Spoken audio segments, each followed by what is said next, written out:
Hello guys, good afternoon.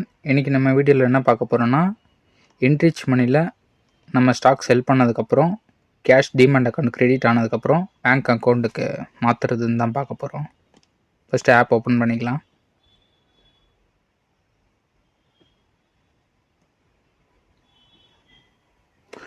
So என்கிட்ட ஒரு 13K இருக்குது. இது மட்டும் தான் நம்ம இன்றைக்கி வித்ட்ரா பண்ண போகிறோம். ஸோ இங்கே கீழே இருக்குது பார்த்தீங்களா, ரெட் கலர் வித்ட்ராவல்ன்ட்டு, அதை கிளிக் பண்ணிக்கோங்க. ஸோ இன்டர்ஃபேஸ் இப்படி தான் இருக்கும். நீங்கள் உள்ளே ஓப்பன் பண்ணோன்னே ஸோ வித்ட்ராவல்னு கொடுத்தீங்கன்னா உள்ளே இப்படி தான் இருக்கும். இங்கே வந்து நான் இந்த ஈக்விட்டியில் கிளிக் பண்ணியிருக்கேன் பார்த்தீங்களா, NSE and BSE. அங்கே வந்து நீங்கள் எவ்வளோ வித்ட்ராவல் பண்ணணுமோ அதை கொடுங்க.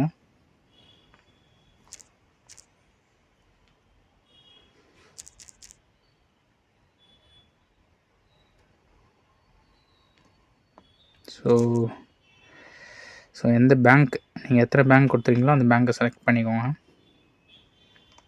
கீழே கன்ஃபர்மேஷன் பே அவுட் கேட்கும், அதை கொடுத்துருங்க.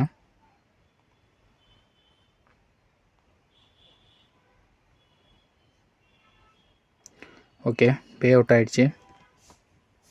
நெக்ஸ்ட்டு உங்களுக்கு ஒர்க்கிங் ஹவர்ஸில் உங்களுக்கு பேங்க்கில் க்ரெடிட் பண்ணிட்டுருவாங்க.